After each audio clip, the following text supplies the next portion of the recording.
Assalamualaikum warahmatullahi wabarakatuh. Kembali lagi bersama gua Aji di channel Jeda Misteri. Kali ini kita akan melanjutkan cerita yang sebelumnya yang berjudul Lemah Kuburan. Untuk kalian yang belum menonton dari part pertama, sebaiknya kalian tonton part pertamanya agar kalian bisa memahami cerita ini. Dan untuk kalian yang ingin membaca cerita aslinya, kalian bisa mengunjungi Twitter @akil_r_saputra yang akan kami sertakan linknya di deskripsi di bawah ini. Dan untuk kalian yang belum subscribe, bisa kalian subscribe dan pencet tombol like-nya. Baiklah, tanpa lama-lama lagi. Lemah Kuburan bagian 8, kita mulai. Pagi menjelang, Kadus Barjo terbangun dari tidurnya. Ia langsung memijit kepalanya yang pening bersamaan dengan ingatan hangat tentang nenek tua yang semalam menghantuinya. Apa saya cuma mimpi ya? Batin Kadus Barjo yang menjadi bingung membedakan keadaan. Tidak lama kemudian terdengar salam dari luar. Assalamualaikum.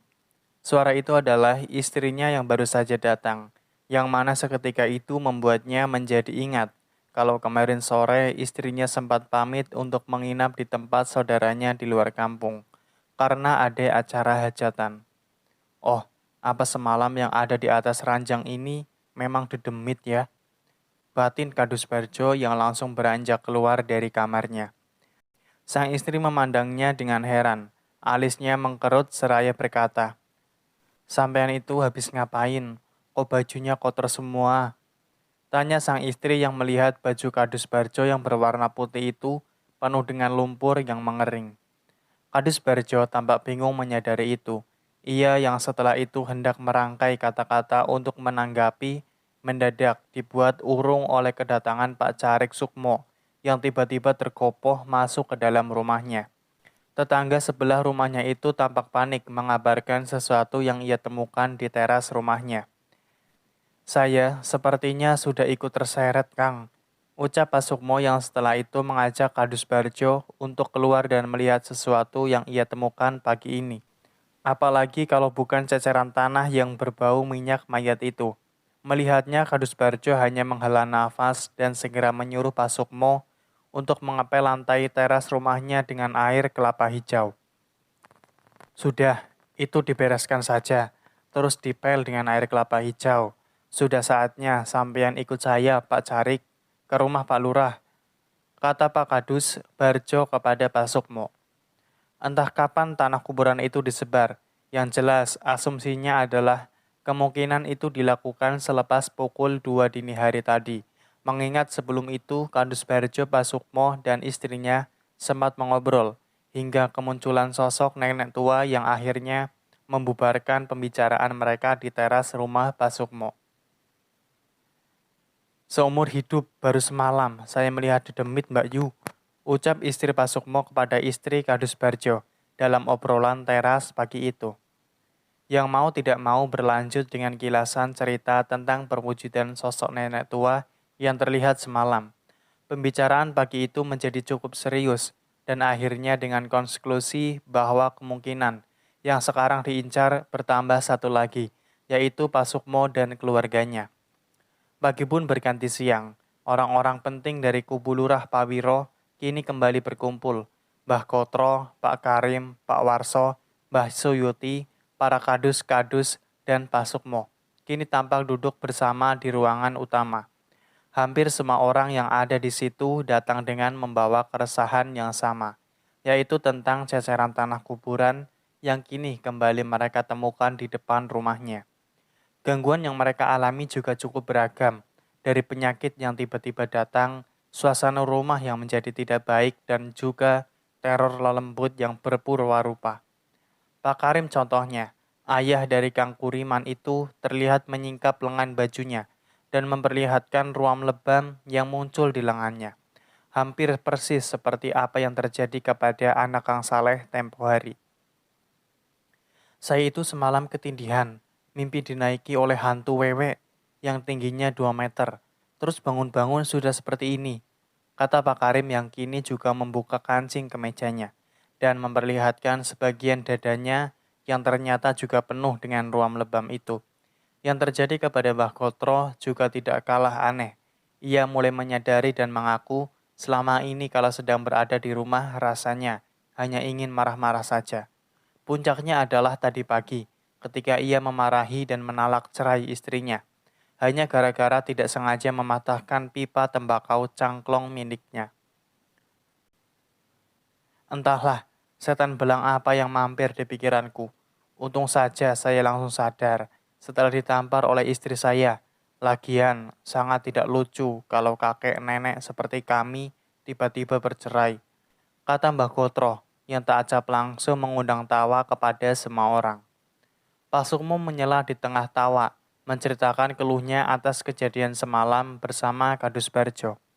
Saya sekarang sepertinya sudah ikut terseret, Kang, kata Pak Sukmo kepada Pak Lurah, dengan wajahnya yang terlihat paling masam di antara semua orang yang berada di situ. Sebenarnya, sampean tidak perlu kaget, Kang. Sampean harus ingat dengan kejadian dahulu, jawab Pak Lurah sambil mengingatkan tentang kejadian yang mungkin menjadi alasan kuat bagi Wiryo untuk menyeret Pak Sukmo dalam lingkaran permusuhan ini. Kejadian itu sudah terlalu lama, bahkan mungkin Pak Sukmo sendiri sudah melupakannya.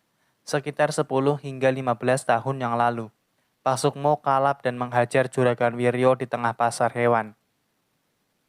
Kala itu, Wiryo yang belum menjadi juragan tertangkap basah tengah menggeret sapi milik Pak Sukmo yang sudah 3 hari hilang. Saat itu Wiryo muda sudah ampun-ampun dan menjelaskan bahwa ia tidak tahu perihal sapi yang dibawanya. Ia hanya disuruh oleh temannya untuk menjualkan saja. Namun Pak Sukmo yang sudah gelap tetap saja menghajarnya. Atas kejadian itu, Wiryo sempat ditahan selama 1 bulan. Sampai akhirnya Wiryo pun dibebaskan. Setelah pencuri yang sebenarnya yaitu temannya sendiri tertangkap dan bersaksi bahwa Wiryo memang tidak tahu apa-apa. Wah, apa karena itu ya? Ucap Pak Sukmo seraya menganggukkan kepala, yang mana langsung ditimpal oleh Kang Saleh. Bisa jadi Pak Sarik, saya kan yang mendampingi istri Wiryo kala itu, bolak-balik ke kantor polisi. Dan menurut saya, saat itu, Wiryo memang tidak tahu apa-apa, yang sebagaimana orang yang pernah dekat, cukup hafal dengan wataknya. Wiryo itu sama sekali tidak mempunyai mental. Pak Sukmo pun mengusap wajahnya dan berpikir, kenapa baru sekarang ia terseret ketika pemilihan tinggal beberapa hari lagi? Kenapa tidak dari awal saja, kalau memang dendam itu menjadikannya masuk dalam daftar musuhnya? Kenapa kau tidak dari kemarin-kemarin ya? Ucap Pak Sukmo yang mana belum sempat orang menanggapinya, pembicaraan itu pun terjeda oleh Mbak Sari yang keluar dan meminta ayahnya yaitu Pak Lurah untuk memeriksa keadaan Mas Angga. Itu Mas Angga kok tambah aneh ya Pak. Dari semalam tidak mau bicara. Saya tawari makan juga cuma diam saja. Padahal dari pagi perutnya belum kemasukan apa-apa. Ucap Mbak Sari kepada Pak Lurah yang tidak lama setelah itu langsung beranjak masuk ke dalam. Sesampainya di dalam kamar, terlihat Mas Angga yang tubuhnya setengah merebah di atas ranjang. Melamun dan menatap kosong, tidak memperdulikan si kecil Dito yang berada di sebelahnya. Angga, panggil Pak Lurah sambil mendekat. Mas Angga tidak bergeming atas panggilan dari mertuanya dan masih terlihat larut dalam tatapan kosongnya. Ya dari tadi cuma seperti itu terus Pak, ucap Mbak Sari yang kini ikut mendekat. Enggak, panggil Pak Lurah sekali lagi sambil memegang bahu menantunya itu. Namun sama seperti tadi, Mas Angga tetap terdiam dan dengan konyolnya dia kini malah merebah begitu saja dan memejamkan matanya. Tidak beres kalau ini. Tukas Pak Lurah yang segera keluar dan kembali lagi bersama orang-orang di ruang utama. Bagaimana Angga? Tanya Mbah Kotro setelah Pak Lurah kembali duduk. Aneh Mbah, ini jelas tidak beres. Jawab Pak Lurah menggelengkan kepalanya. Azimat yang diberikan oleh Pak D-nya Mbok Tun, yaitu Mbah Untung, sepertinya tidak begitu membantu ya, kata Mbah Kotro setelah itu, yang mana segera ditanggapi oleh Mbah Suyuti. Mbah Suyuti berkata, bisa jadi anggapan Mbah Kotro perihal azimat itu memang benar, karena kemarin Mbah Untung juga sempat berbicara kepadanya ketika mereka berdua berada di dalam kamar. Mbak Untung berkata kepada Mbak Suyuti tentang sosok Pak Cokro, dukun yang berada di belakang Juragan Wiryo itu, yang mana orang itu menurutnya adalah salah satu dukun yang cukup kuat dan tidak bisa dianggap remeh. Dan satu-satunya orang yang mungkin bisa mengimbanginya adalah Mbak Untung sendiri. Lantas kita harus bagaimana? Tanggap Mbak Gotro lagi. Kita hanya bisa menahan Kang, agar tidak terlalu parah. Sampai nanti Mbak Untung kemari. Jawab Mbak Suyuti sambil menjelaskan apa yang kemarin Mbak Untung amanatkan kepadanya, yaitu perihal ritual pembersihan yang akan ia laksanakan besok hari. Kenapa kok tidak sekarang saja, toh Mbah? Tanya Pak Sukmo yang baru saja masuk dalam lingkaran ini. Tidak bisa sekarang, Pak Carik. Saya harus puasa dulu sehari, sesuai dengan arahan dari Mbah Untung itu. Jawab Mbak Suyuti atas pertanyaan Pak Sukmo. Tapi sampean sudah benar-benar yakin bisa melakukan itu, toh Kang? Tanya Mbah Kotro kini kepada Mbah Suyuti. Insya Allah yakin, Kang. Pokoknya harus yakin. Jawab Mbah Suyuti dengan tegas. Pembicaraan pun terus berlanjut, dan tiba-tiba pada saat Pak Lurah teringat akan sesuatu yang sedari tadi hampir lupa ia ceritakan, yaitu tentang dia semalam yang sempat memergoki si pencecer tanah kuburan itu, sempat mengejarnya dan melempar orang itu dengan golok. Kismo lagi yo Kang, tanya Kadus Barjo menanggapi cerita itu. Bukan Kang, tubuhnya kecil kurus, kalau Kismo saya hafal, tapi kalau ini saya benar-benar tidak kenal siapa orangnya. Tidak sempat juga melihat wajahnya. Jawab Pak Lurah yang setelah itu pun bangkit dari tempat duduknya dan mengambil kolok yang semalam sempat ia lemparkan kepada orang itu. Ini, tadi malam saya sempat lempar dan sepertinya mengenai punggungnya, kata Pak Lurah yang menarik kolok itu dari sarungnya dan memperlihatkan bercak darah yang masih tertinggal di bilahnya. Wah, sayangnya tidak tertangkap ya, tanggap semua orang. Wah, kalau tertangkap bisa menjadi bukti, tapi larinya sangatlah kencang. Sepertinya sih anak muda. Pada akhirnya saya hanya menemukan kantong plastik yang berisi tanah kuburan itu di depan rumah, yang sepertinya memang tidak sempat terbawa. Karena saya sudah terlanjur jengkel, saya kencingi saja tanah kuburan itu. Ungkap Pak Lurah yang membuat semua orang terbelalak heran. Tapi sampean sekarang tidak apa-apa toh Mas Lurah? Tanya Mbah Kutro saat itu. Tidak apa-apa Mbah, sepertinya tidak apa-apa. Semoga saja tidak apa-apa. Jawab Pak Lurah yang seakan-akan mendadak menjadi agak ragu dan mulai sedikit takut setelah mendapatkan pertanyaan itu. Menit pun berganti, seiring dengan obrolan yang terdengar semakin pakem menyoal tentang tanah kuburan itu tanpa mereka sadari. Akan segera menyusul suatu kejadian tidak wajar dan di luar nalar yang akan mereka saksikan siang itu.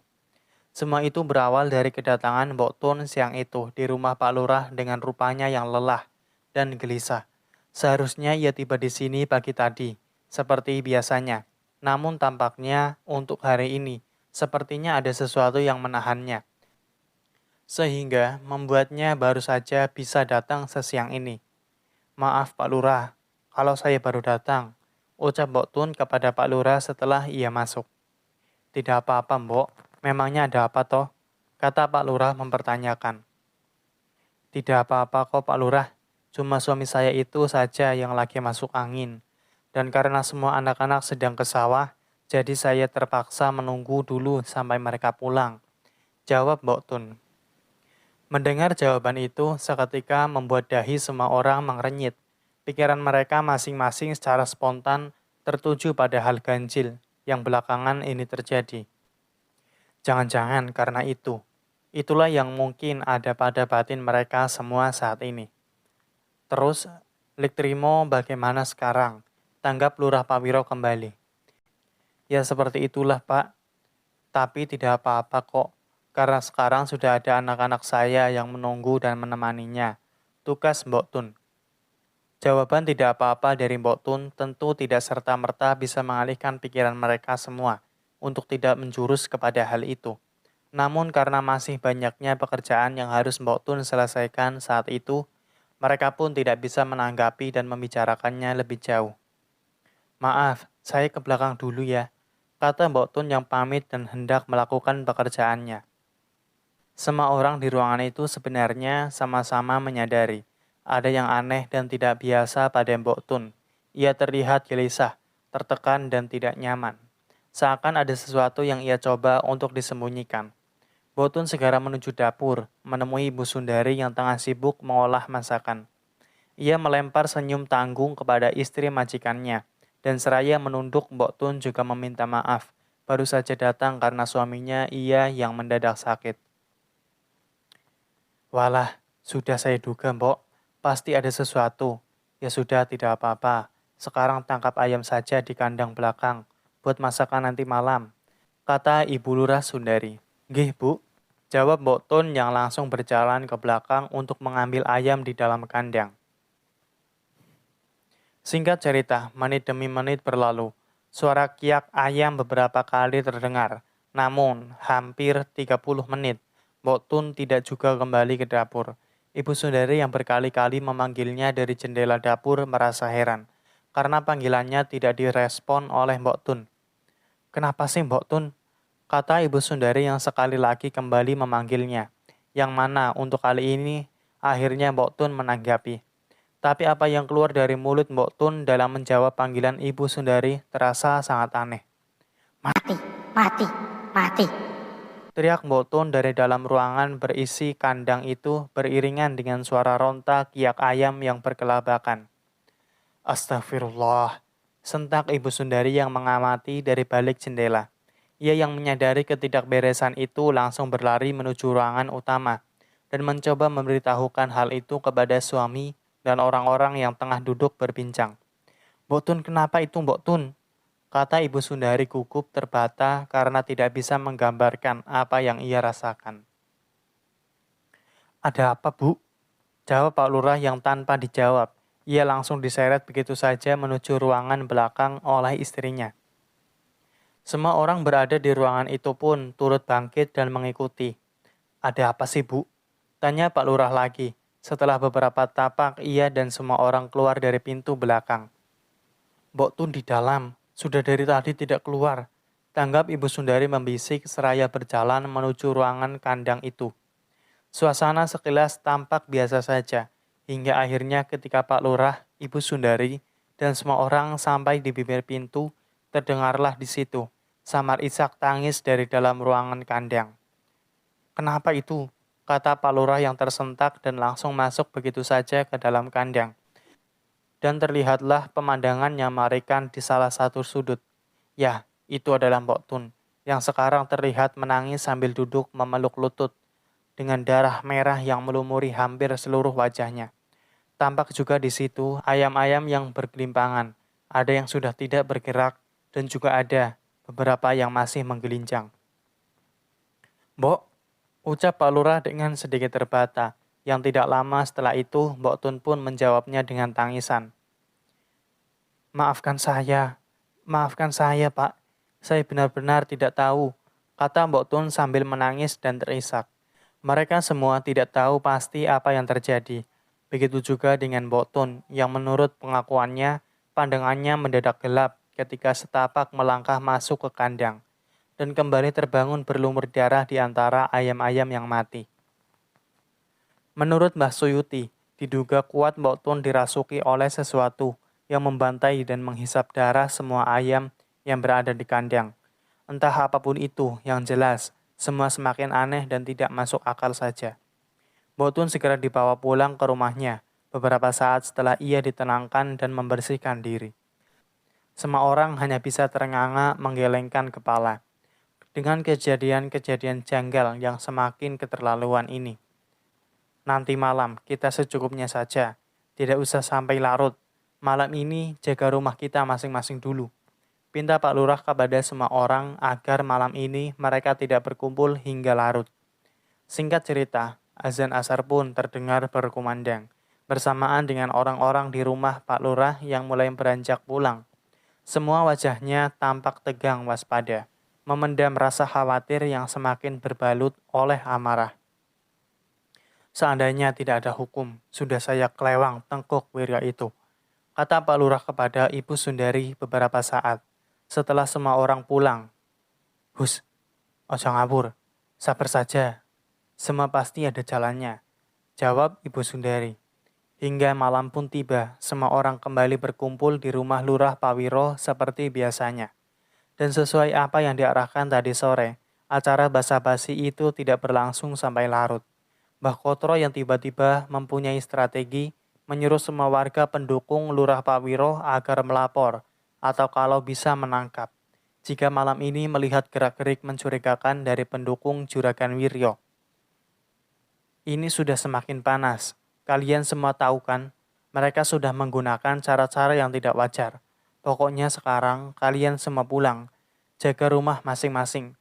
Dan kalau melihat gerak-gerik yang mencurigakan dari pendukung sana, segeralah lapor kepada Pak Kadus, atau kalau berani tangkap saja dulu. Kata Mbah Kotro seraya memberikan sebungkus rokok kepada semua orang, yang satu persatu mulai beranjak pulang dari rumah lurah itu. Kadus-kadus dan para tokoh juga beranjak tidak lama setelah itu, kecuali Mbah Kotro yang terlihat kembali duduk bersama Pak Lurah, karena Mbah Rumi, yaitu istri Mbah Kotro, masih asik mengobrol dengan Ibu Sundari di ruangan belakang. Maaf sebelumnya Mbah, apa jenengan itu tidak sayang dengan uangnya? Karena kalau saya lihat-lihat, jenengan itu sudah keluar banyak loh untuk hajat ini. Kata Pak Lurah secara empat mata kepada Mbah Kotro, yang segera dijawab dengan sedikit tertawa. Halah, harta tidak dibawa mati Mas Lurah. Ibaratnya, mending saya bakar habis di dunia. Kalau itu untuk hal yang manfaat.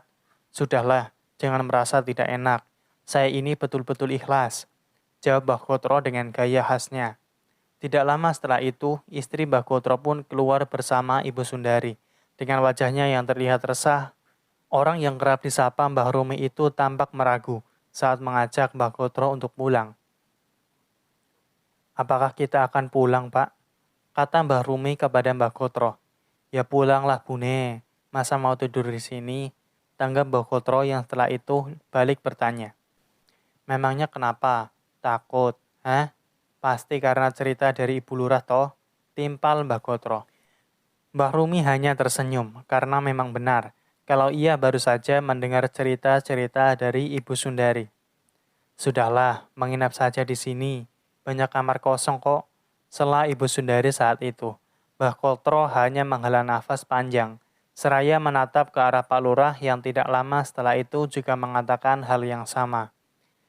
Mbok iya toh, jarang-jarang, lagian jenengan kan di rumah hanya berdua saja, kata Pak Lurah mempertebal tawaran itu. Halah, tidak, tidur di rumah saja, tidak apa-apa, kata Mbah Kotro yang merasa istrinya sedikit terlalu berlebihan. Wis, kalau masih takut, kita duduk-duduk saja dulu di sini, sampai rasa takutmu itu hilang. Tidak apa-apa toh, kata Mbah Kotro. Tidak lama setelah itu, Mbak Sari anak Pak Lurah turut keluar sambil menggendong si kecil Dito yang kebetulan terbangun. Mereka pun kini duduk bersama dan kembali berbasa-basi. Beruntung dengan adanya cucu Pak Lurah yang sedikit mengalihkan suasana.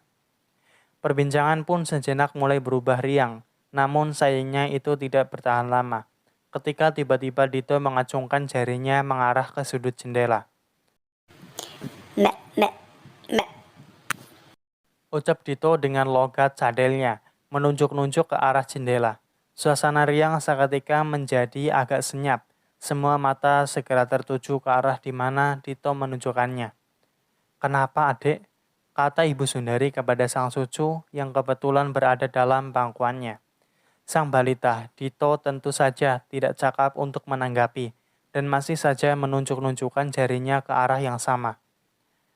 Hingga bau pun tercium tiba-tiba menusuk tajam di penciuman mereka masing-masing. Baunya seperti bangkai, sangat menyengat dan tidak sewajarnya. Hingga bersamaan dengan itu, keganjilan pun bertambah oleh suara tangis seorang wanita yang kini terdengar dari depan rumah Pak Lurah. Seketika semua orang terpaku saling pandang, begitu juga dengan tengkuk mereka yang tentu saja serentak bergidik. Boy, sentak Pak Lurah tiba-tiba, yang mana kini suara tangis itu malah menjadi terdengar semakin jelas. Seakan mulai merengsek masuk ke dalam ruang tamu di mana mereka berada. Astagfirullah, Allahu Akbar, Astagfirullah, Allahu Akbar. Astagfirullah, Allahu Akbar. Ucap Bahrumi membisik dan berulang-ulang, hingga lagi-lagi si kecil Dito lah yang menjadi jawabannya. Ketika cucu Pak Lurah itu menunjuk ke arah atas langit-langit. Ba ba ba. Ucap Dito seperti tadi seraya menunjuk dengan jemari kecilnya. Dan tanpa aba, secara spontan semua orang pun langsung mengarahkan kepalanya, mendongak ke atas. Dan apa yang mereka lihat kini adalah pemandangan yang tentu saja tidak pernah mereka sangka dan inginkan. Sosok wujud menempel menggelantung di atas langit-langit ruangan itu. Rambutnya menjuntai ke bawah, namun tidak sampai menutupi wajahnya. Dan dari sosok itulah pasti suara tangis itu berasal. Entah apa yang menjadi maksudnya, yang jelas. Mereka semua sekarang sama-sama sedang berada di dalam puncak ketakutannya. Allahu Akbar, Allahu Akbar, Allahu Akbar. Ucap Pak Lurah dengan keluh menyeret kata-katanya, bersamaan dengan pandang matanya yang seperti sulit berpaling ke arah lain. Entah berapa lama sosok itu bertahan. Yang jelas, pada akhirnya wujud mengerikan itu pun menghilang naik menembus langit-langit ruang tamu itu sambil berkata, Tunggu saja kalian semua. kata sosok itu serak membisik sebelum menghilang. Suasana pun perlahan mulai tenang, begitu juga dengan tangis dan bau bangkai yang seketika mendadak hilang. Kini mereka yang masih berada di tempat yang sama, kini hanya bisa menunduk dan tidak tahu apa yang harus mereka lakukan.